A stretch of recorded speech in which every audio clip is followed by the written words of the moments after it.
Hello दोस्तों, welcome to horror vibes. सबसे पहले मैं आप लोगों को थैंक्स बोलना चाहता हूँ क्योंकि आप लोगों के सपोर्ट की वजह से मेरे 1000 सब्सक्राइबर पूरे हो चुके हैं। ज़्यादा समय न लेते हुए मैं आपको आज झारखंड की 3 सच्ची घटनाएं बताने वाला हूँ। पहली घटना मुझको पुनीत जी ने भेजी है, जो कि रांची झारखंड के रहने वाले हैं। उन्होंने हमसे जो अपनी ये घटना शेयर की है वो सुनने में काफ़ी अजीब लगती है, लेकिन घटना सुनने के बाद मैं ये पूरी तरह आप पे छोड़ता हूँ कि आप मानते हैं सच है या झूठ। इस पूरी घटना में एक पेंटिंग का भी जिक्र हुआ है, जो मैं आपको इस कहानी के एंड में बताऊंगा। पुनीत जी के साथ घटी ये घटना उन्होंने मुझे अपनी आवाज़ में रिकॉर्ड करके भेजी थी, लेकिन ऑडियो क्लियर ना होने की वजह से मैं आपको ये घटना अपनी आवाज़ में सुनाऊंगा। अब आगे की पूरी घटना मैं आपको पुनीत जी के पॉइंट ऑफ व्यू से बताऊंगा। मेरा नाम पुनीत है और मैं रांची झारखंड का रहने वाला हूँ। ये घटना मेरे साथ 2019 में घटी थी। तब मैं अपने 10th क्लास में था। इस टाइम मैं ग्रेजुएशन फर्स्ट ईयर में हूँ। मेरे साथ घटी इस घटना को मैं अपने पूरे जीवन भर नहीं भूल सकता हूँ। आज भी जब मैं इस घटना के बारे में सोचता हूँ तो मैं कांप जाता हूँ। मेरे साथ घटी इस घटना को मेरी बहन रूपल और मेरे माता पिता सबने साथ में झेला है। जब मैं 6th क्लास में था तभी से मुझे भूत प्रेत पिशाच चुड़ैल इन सब की कहानियों में बहुत इंटरेस्ट रहा है। मुझे ऐसा लगता है कि ये सब मुझे अपनी तरफ अट्रैक्ट करती हैं और मैं इनके बारे में जितना जानता हूँ मेरा मन करता है कि मैं इनके बारे में और जानूँ। मुझे खुद नहीं पता कि मेरे साथ ये सब क्यों होता था, लेकिन मेरे घर वालों को मैं कभी कभी बहुत अजीब लगता था। ये घटना मेरे साथ 2019 की दिवाली से शुरू हुई। दिवाली की छुट्टियां चल रही थी। मैं और मेरे कुछ दोस्तों ने प्लान बनाया कि इस बार दिवाली को खूब खुल के एंजॉय करेंगे। तो हम दिवाली के लिए कुछ सामान लेने मार्केट चले गए, जैसे पटाखे या फिर कोई नई नई चीज़ें। जिस मार्केट में मैं और मेरे दोस्त शॉपिंग करने गए उसके बगल में ही एक छोटा सा मेला लगा हुआ था। शायद बहुत पुराना मेला था। तो मैं और मेरे दोस्त उस मेले में चले गए। सोचा घर की सजावट के लिए कुछ बढ़िया सामान ले लेंगे। थोड़ी देर शॉपिंग करने के बाद मुझको एक आदमी मिला। वो वहीं मार्केट में ही बैठा हुआ था। उसके हुलिये की बात करूं तो वो थोड़ा अजीब लग रहा था, जैसे कोई तांत्रिक होता है। बड़ी दाढ़ी, गले में रुद्राक्ष की माला। मैं उसके पास गया। उसके बाद बहुत से सामान थे घर में सजाने के लिए। बहुत चीज़ें बेच रहा था वो, किताब, पेंटिंग्स। मैंने एक किताब खरीदी। उस किताब का नाम गरुड़ पुराण था। आप लोगों की जानकारी के लिए बता दूं कि गरुड़ पुराण एक ऐसी किताब होती है जिसमें मरने के बाद आत्मा कहाँ जाती है और उनके साथ क्या क्या होता है वो सब विस्तार पूर्वक लिखा रहता है। मैंने वो किताब खरीद ली और तभी एक पेंटिंग्स के बगल में एक छोटी सी फोटोग्राफ रखी हुई थी। मैंने उस फोटो को उठाया। वो फ़ोटो काफ़ी अट्रैक्टिव लगी मुझे। मैंने उससे बोला कि मुझे ये फ़ोटो दे दो। उसने बोला कि महंगी है। मैंने उसे किसी तरह कम करवा के वो फ़ोटो मैं अपने घर ले आया। जिस लड़की की वो फ़ोटो थी उस आदमी ने बोला कि उस फ़ोटो को खुद उसी लड़की ने बनाया है। एक बार में देखने में ही वो फ़ोटो मुझको इतनी आकर्षित लगी कि मैं उसको लिए बिना रह नहीं पाया। मैंने ना चाहते हुए भी उस फ़ोटो को ले लिया और अपने घर ले आया। अपने घर लाके मैंने अपने कमरे में उस फ़ोटो को एकदम अपने बेड के सामने टांग दिया। मेरी बहन रूपल ने मुझे देखा और उस फ़ोटो को भी। मेरी बहन रूपल ने उस फ़ोटो को देख के बोला कि ये फ़ोटो काफ़ी अजीब लग रही है और डरावनी भी। मेरी बहन ने मुझे बोला कि इस फ़ोटो को मैं बाहर फेंक दूँ, लेकिन पता नहीं क्यों मैंने उसको अपने कमरे से बाहर जाने को बोला। उसने मुझसे पूछा कि ये फ़ोटो तुम कितने की ख़रीद के लाए हो। मैंने उसको बताया 500 रुपये। उसने बोला इतनी महंगी फ़ोटो तुम क्यों लेके आए। मेरा बिहेवियर थोड़ा अजीब हो चुका था। मैंने गुस्से में अपनी बहन को बाहर निकाल दिया। मैं पूरा दिन और पूरी रात उस फ़ोटो को ही देखता रहता था। धीरे धीरे मेरे में बदलाव आ रहा था। मैं पूरा दिन अपने कमरे में पड़ा रहता था। मैं दिन भर भूत पिशाच प्रेतों की फ़ोटो गूगल से कलेक्ट करता रहता था। खतरनाक कहानियाँ पढ़ता था। मैं बहुत अजीब तरीके का बर्ताव करने लगा था। मैं पूरा दिन अपने कमरे में बैठा रहता था, किसी से बात नहीं करता था। यहाँ तक कि मैंने अपने दोस्तों से भी मिलना छोड़ दिया था। मैं पूरा दिन बैठ के बस उस पेंटिंग से बात करता था। ऐसा लगता था कि वो मुझे सुनती है, मेरे सवालों का जवाब देती है। मैं अपना गुस्सा और अगर मुझे किसी भी चीज़ से चिढ़ होती थी मैं सब कुछ उस पेंटिंग से बोलता था और मुझे ऐसा लगता था कि वो मेरे सवालों का जवाब भी दे रही है। मुझे हमेशा ऐसा लगता था कि कोई मुझे देख रहा है। कुछ दिन ऐसे ही चलता रहा। फिर दिसंबर में मुझे मेरे दोस्तों ने कहा कि चलो कुछ फ़ोटोज़ खींच के आते हैं। मैं वहाँ पे एक पुराना कब्रिस्तान था, मैं वहाँ फ़ोटो खींचने गया। मुझे पहुँचे हुए वहाँ पे बस 5 से 10 मिनट ही हुए होंगे। मुझे बहुत अजीब लगने लगा। मैंने अपने दोस्तों से कहा कि मैं घर जा रहा हूँ। उन्होंने मुझे रोकने की बहुत कोशिश की, लेकिन मैं नहीं रुका। घर पहुंचते ही मेरी तबीयत ख़राब हो गई। मेरी ख़राब तबीयत को देखते हुए मेरी एक दोस्त श्रुति, उसने मुझे फ़ोन किया और मेरा हालचाल लेने की कोशिश की। मैंने सिर्फ उसकी बात को सुना और उसका फ़ोन काट दिया। आज से पहले मैंने कभी किसी के साथ ऐसा कोई बर्ताव नहीं किया था। मैं पूरी जनवरी अपने कमरे में ही बंद था। मैं किसी से ज़्यादा मिला भी नहीं। मुझे ऐसा लगता था कि जब मैं सो रहा हूँ तो मुझे खड़ा होकर कोई लगातार देख रहा है। मुझे बहुत अजीब सा लगता था। फिर एक दिन 26 जनवरी थी। मैं अपने घर में ही था। मेरी बहन बाहर से मेरे लिए कुछ खाने के लिए लाई और मेरा दरवाज़ा अंदर से बंद था। आमतौर पर मैं अपने कमरे का दरवाज़ा कभी बंद नहीं करता हूँ। मेरी बहन ने दरवाजे को खटखटाया, लेकिन मैंने दरवाज़ा नहीं खोला। उसको आवाज़ आ रही थी कि मैं अंदर किसी से बात कर रहा था। उसको मेरी तो आवाज़ आ रही थी और साफ साफ एक लड़की की भी आवाज़ आ रही थी। वो बहुत परेशान हो गई। उसको लगा कि अंदर कोई ना कोई है। उसने किसी तरह दरवाजे को खोला और जब उसने दरवाजे को खोला तो मैं अपने बेड पे चुपचाप लेटा हुआ था और अपने पंखे की तरफ देख रहा था। उसने मुझसे पूछा भी कि मैं दरवाज़ा क्यों नहीं खोल रहा हूँ। मैंने उसके किसी भी सवाल का कोई जवाब नहीं दिया और चुपचाप बस छत की तरफ देख रहा था। सच बोलूँ तो मुझे ये सब घटना बिल्कुल याद नहीं। मुझे ये भी नहीं याद कि मैंने दरवाज़ा कब बंद किया था। ये सारी बातें मुझे मेरी बहन ने बताई। कुछ दिन बाद मेरे घर पे मछली बनने आई। वो मछली की खुशबू मेरे नाक में पड़ी। मैं भागते हुए किचन में चला गया और मैंने देखा कि बगल में पन्नी में मछली रखी हुई थी। मैं उस कच्ची मछली को उठा के ही खाने लगा। मेरी माँ ने साफ साफ मुझे देखा और मैं कच्ची मछली खाते हुए उनको बहुत ही अजीब आवाज़ में बोल रहा था कि मुझे और मछली दो। मेरी आवाज़ उनको काफ़ी अजीब लगी। मम्मी ने मुझे देखा और वो समझ गई कि मेरे साथ कुछ ना कुछ तो अजीब हो ही रहा है। मम्मी ने ये सारी बातें पापा को बताई तो पापा को लगा कि शायद मैं अपनी 10वीं की परीक्षा की वजह से थोड़ा परेशान हूँ, इसलिए ऐसी अजीब सी हरकतें कर रहा हूँ। घर के कुछ दूर में ही एक शनि जी का मंदिर है। वहाँ पे एक पंडित जी रहते हैं। मम्मी उनको मेरे घर पे लेके आई। जैसे ही मम्मी उनको मेरे घर पे लेके आई, पता नहीं क्या हुआ कि मैं भाग के अपने कमरे में चला गया। वो बाबा ने मुझको देखा और वो समझ गए कि कोई ना कोई बात है। मैंने उनकी तरफ देखा तक नहीं। उन्होंने मेरी माँ को बताया कि आपके लड़के के साथ कुछ गड़बड़ चल रही है। उन्होंने मेरी बहन से पूछा कि ये अजीब हरकतें कब से कर रहा है, तो मेरी बहन ने बताया कि 26 जनवरी वाले दिन से इसके कमरे से किसी लड़की की आवाज़ भी आ रही थी। वो बाबा समझ गए। उन्होंने मेरी माँ को साफ साफ बताया कि मेरे ऊपर किसी लड़की की आत्मा हावी है जो मुझे अब छोड़ना नहीं चाह रही है। बाबा ने बोला कि एक पूजा करनी पड़ेगी जिससे पता चलेगा कि आखिर ये चुड़ैल इससे चाहती क्या है। अगले दिन बाबा ने घर में शाम को पूजा की। पूजा में मैं नहीं आया था। बाबा ने मेरी बहन से बोला कि वो मुझको लेके आए, लेकिन मैं बाहर आ ही नहीं रहा था। सच बोलूँ तो मुझे ऐसा कुछ भी याद नहीं है। बाबा ने मेरी बहन से बोला कि वो मेरा कोई कपड़ा और शरीर का कोई भी अंग जैसे बाल या नाखून का टुकड़ा लेके आए। मेरी बहन किसी तरह मेरे पास से ये सब लेके गई। बाबा ने उन सब चीज़ों से कोई अजीब सा मंत्र फूका और मेरी बहन ने जो देखा वो देख के हैरान हो गई। उसने देखा कि मैं अपने कमरे से छिपकली की तरह रेंगते हुए बाहर आया हूँ, दोनों हाथों पे और दोनों पैरों पे, और मैं सबके सामने बोल रहा हूँ कि मैं ऐसे नहीं छोड़ूंगी। मेरे गले से दो आवाज़ें निकल रही थीं, एक लड़के की और एक लड़की की। सुनने में काफ़ी अजीब लगता है, पर सच में ऐसा हुआ था। मुझे ऐसा कुछ भी याद नहीं।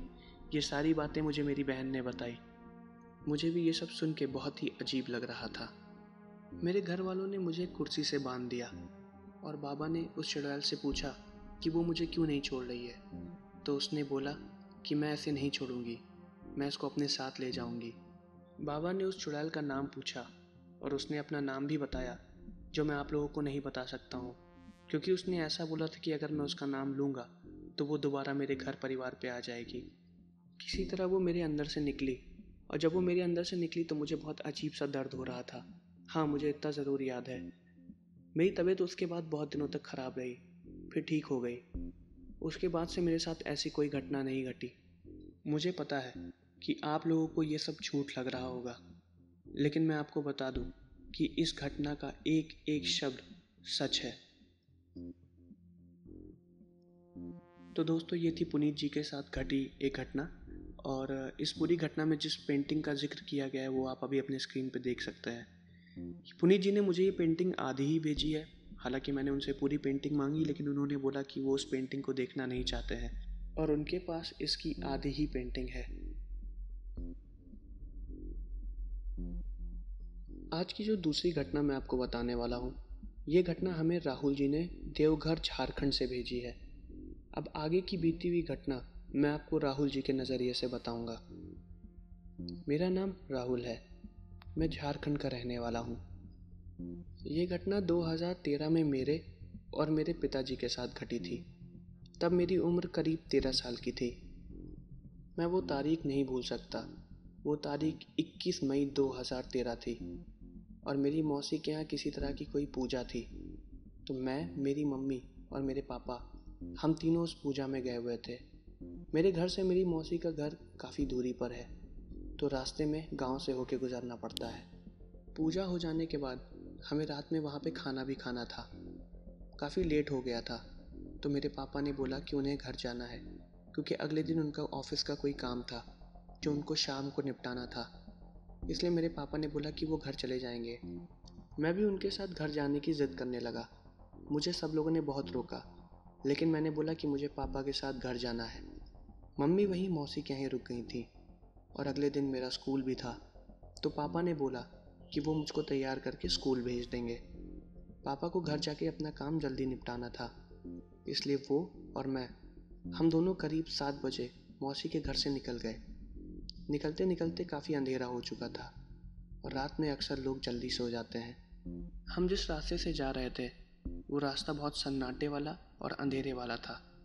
रास्ते में कई गांव पड़ रहे थे, लेकिन वो तो एकदम शांत थे। उस गांव के सभी लोग सो गए थे, तो हमें लगा कि हमें चुपचाप अपने घर जाना चाहिए। पापा अपनी बाइक पर थे और मैं पीछे बैठा हुआ था। थोड़ी दूर बाद एक सरकारी स्कूल आया। वो स्कूल काफ़ी पुराना हो चुका था। सीधी भाषा में बोलूँ तो स्कूल और खंडर में कुछ ज़्यादा फ़र्क नहीं था। वो इतना पुराना स्कूल था। मेरे पापा अपनी मोटरसाइकिल बहुत धीमे चला रहे थे, क्योंकि गांव के गड्ढे कैसे होते हैं ये बात तो आप बहुत अच्छे से जानते हैं। हम काफ़ी धीमी स्पीड में चल रहे थे। तभी थोड़ा आगे चलने के बाद हमें एक बच्ची मिली। उस बच्ची के पैर से खून बह रहा था और वो लंगड़ा के चल रही थी। उसने पापा को हाथ दिया और पापा रुके भी। पापा ने उससे पूछा कि इतने रात में तुम यहाँ क्या कर रही हो।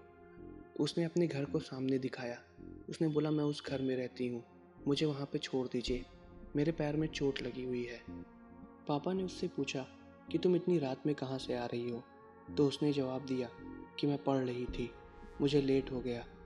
उनको ये बात थोड़ी अजीब लगी, लेकिन उन्होंने बोला कि ठीक है बैठो, मैं तुम्हें छोड़ देता हूँ। जहाँ पे वो लड़की हमें मिली थी वहाँ से उसका घर साफ साफ दिख रहा था। उसके घर में लालटेन जल रही थी। वो मेरे पीछे ही बैठ गई। बैठने के बाद उसने मेरे कंधों को बहुत तेज़ दबाया। मुझे काफ़ी दर्द भी हुआ था।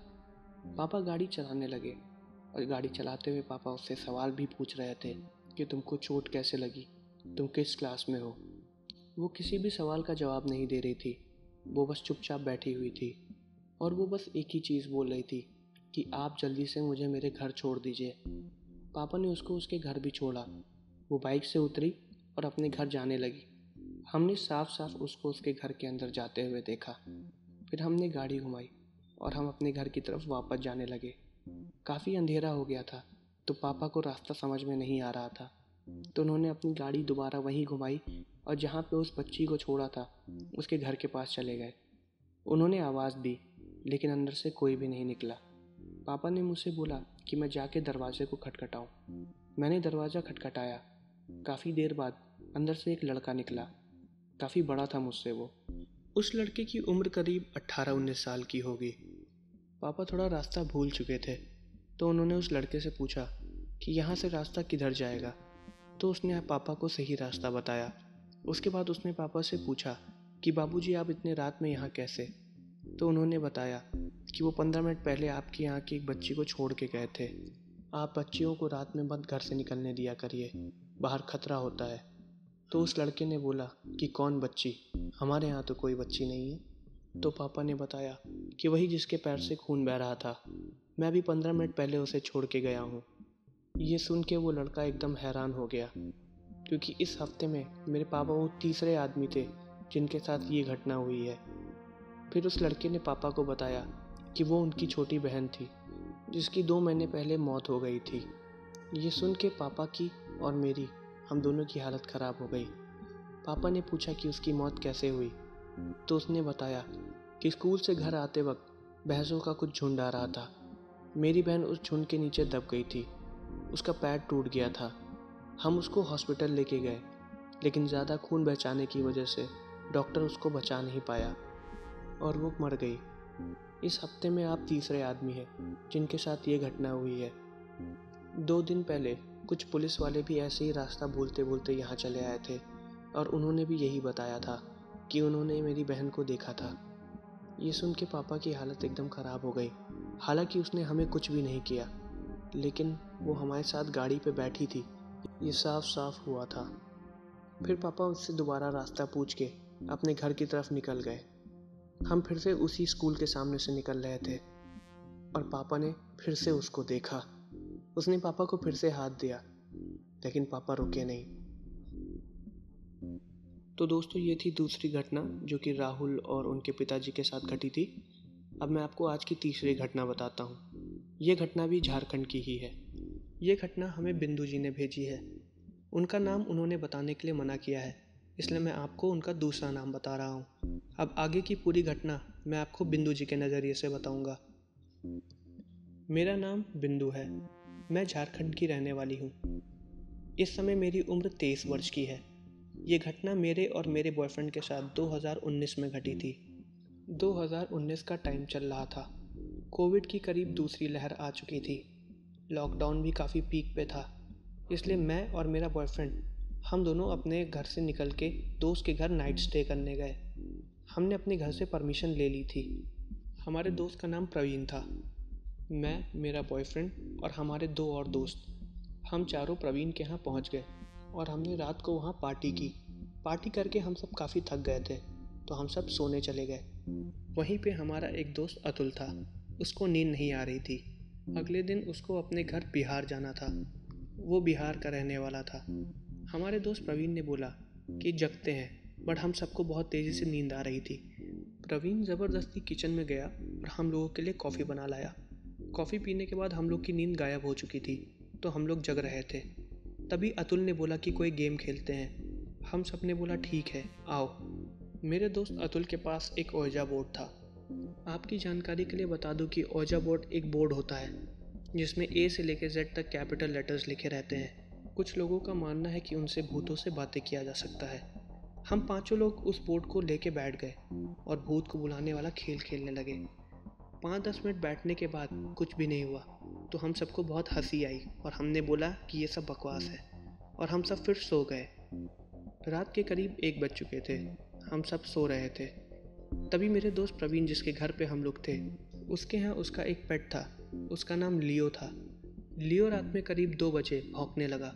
वो इतनी ज़ोर से भौंक रहा था कि हम सबकी नींद खुल गई। वो दूसरे कमरे में देख रहा था। हमने उससे बोला कि शांत हो जाओ, लेकिन वो दूसरे कमरे में देख के बस भौंके ही जा रहा था। उस कमरे में काफ़ी अंधेरा था। हमने उस कमरे की लाइट जलाई और लियो को दिखाया। उस कमरे में कोई भी नहीं था, लेकिन लियो उस कमरे के अंदर भी नहीं आ रहा था। वो लगातार उसी कमरे के बाहर बैठा हुआ था। हम सबको नींद आ रही थी, तो हम सब फिर से सो गए। रात के करीब 3 बजे हमारा दोस्त अतुल वॉशरूम जाने के लिए उठा। उसने देखा कि लियो अभी भी उसी कमरे के सामने बैठा हुआ है और बस घूरा जा रहा है। अतुल ने ये बात प्रवीण को बताई, लेकिन प्रवीण इतना नींद में था कि उसने ध्यान ही नहीं दिया। उसके थोड़ी देर बाद अतुल भी आके सो गया, लेकिन लियो वहाँ से बिल्कुल भी नहीं हिला। हम सब सो गए। सुबह जब हम उठे तो हमने जो देखा वो देख के हमारी हालत ख़राब हो गई थी। जिस कमरे की तरफ लियो देख रहा था, वो कमरा पूरा बर्बाद हो चुका था। उस कमरे के पर्दे और सोफे पूरी तरह से फटे हुए थे। अंदर की रुइयाँ बाहर निकल के बिखरी हुई थी और उन रुइयों के बीच में लियो लेटा हुआ था। प्रवीण ने जाके लियो को उठाया, लेकिन वो उठा नहीं। बहुत देर तक कोशिश की, लेकिन लियो नहीं उठा। फिर प्रवीण और हम सब लियो को लेकर डॉक्टर के पास गए। डॉक्टर ने उसको देखा और उसने प्रवीण को बताया कि लियो मर चुका है। प्रवीण वहीं पे रोने लगा, क्योंकि वो लियो से बहुत प्यार करता था। डॉक्टर ने हमसे पूछा कि क्या लियो की तबीयत कुछ दिनों से ख़राब थी। हमने बोला नहीं, लियो एकदम फिट था। उसके बावजूद भी उसकी मौत हो गई। हम सब बहुत हैरान थे। मेरे दोस्त लियो के साथ प्रवीण को दफनाने के लिए चले गए और मैं प्रवीण के घर में अकेली थी।